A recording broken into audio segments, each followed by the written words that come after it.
Monday's severe storms have impacted a project at a Moore High School. Tribal leaders are asking for more funding for law enforcement, and the Big 12 softball tournament begins today. This is the KGOU PM News Brief for Wednesday, May 8th. I'm Deborah Shar. A bond project at Moore Public Schools is now delayed after strong straight-line winds caused damage.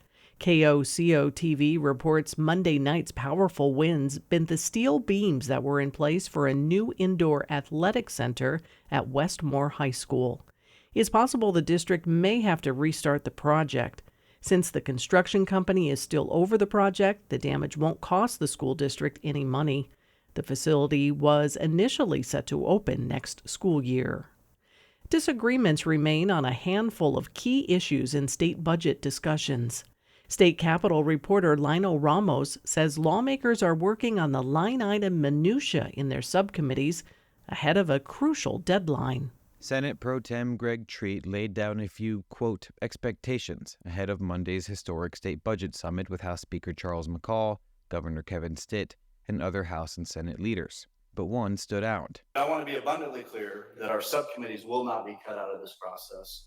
Legislative subcommittees are the teams of lawmakers nailing down the nitty-gritty details of state spending during public meetings. But Treat's commitment to what he calls a more transparent process means little progress on actual budgetary agreements, as Senate subcommittee members stick to their original positions on most issues. Meanwhile, House Republicans and Governor Stitt have expressed flexibility in their state spending plans to accommodate an income tax cut, which the Senate refuses to humor. Lawmakers have until May 31st to conclude the legislative session.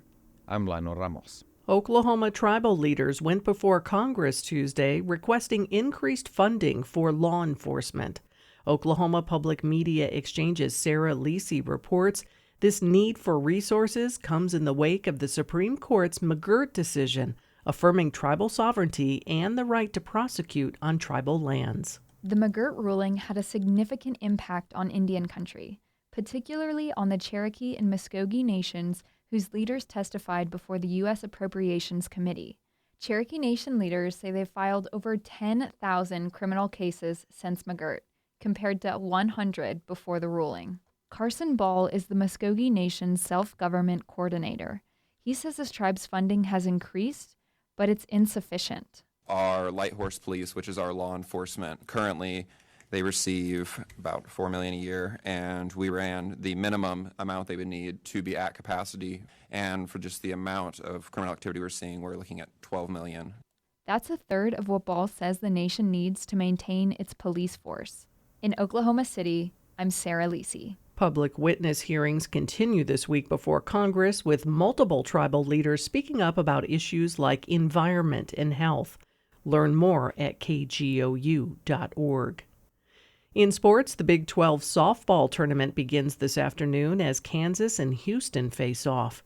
The winner of that game will advance to play the second-seed Oklahoma Sooners tomorrow afternoon at 1:30. Although they've won the national championship each of the past 3 years, the Sooners have lost 6 games this season. That's more than the last 2 seasons combined. This will be the Sooners' final Big 12 softball tournament as they move to the SEC next season.